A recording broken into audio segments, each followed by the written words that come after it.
Ganitong luto naman ang itry nyo next time mga mare. Nako, siguradong tataob na naman ang kaldero nyo dito dahil amoy at itsura pa lang nito ay talaga namang nakakatakam na.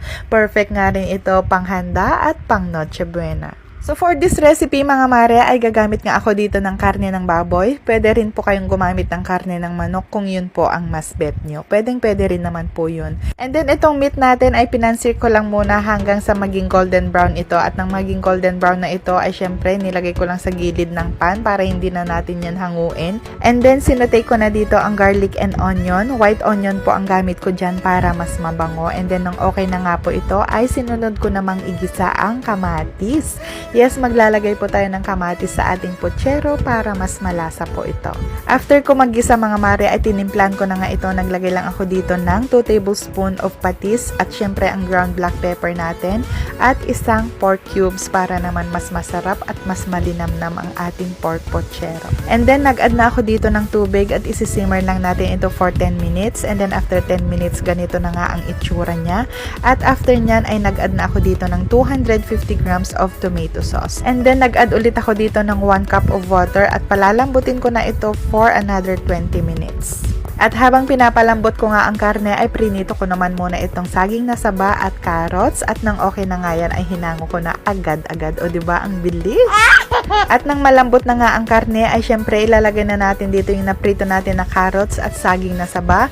And then halu-haluin lang natin yan at isisimmer natin ito for another 5 minutes. Anyway mga mare, nag-add pala ako dito ng 2 tablespoon of brown sugar para mabalance ang lasa nito. And then nang okay na nga ito, syempre nilagay ko na nga rin itong mga gulay. Naglagay ako dito ng repolyo at baguio beans. Pwede rin po kayong maglagay ng pechay kung yun po ang mas prefer nyo. At ito na nga ang ating pork pochero. Sobrang sarap talaga nito mga mare. Napaka-perfect at talaga namang amoy fiesta ang bahay nyo pag ito ang niluto nyo.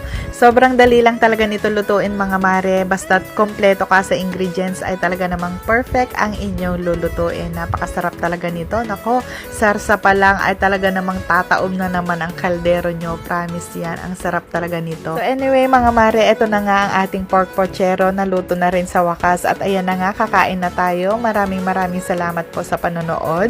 Paki-comment na rin kung hanggang saan nakarating ang video na ito. Ma-appreciate ko po yan. Please follow for more recipes. Kainan na! Let's try!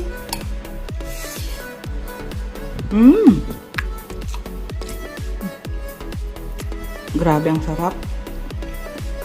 Perfect na lasa. Ang sarap ng lasa. Pang fiesta.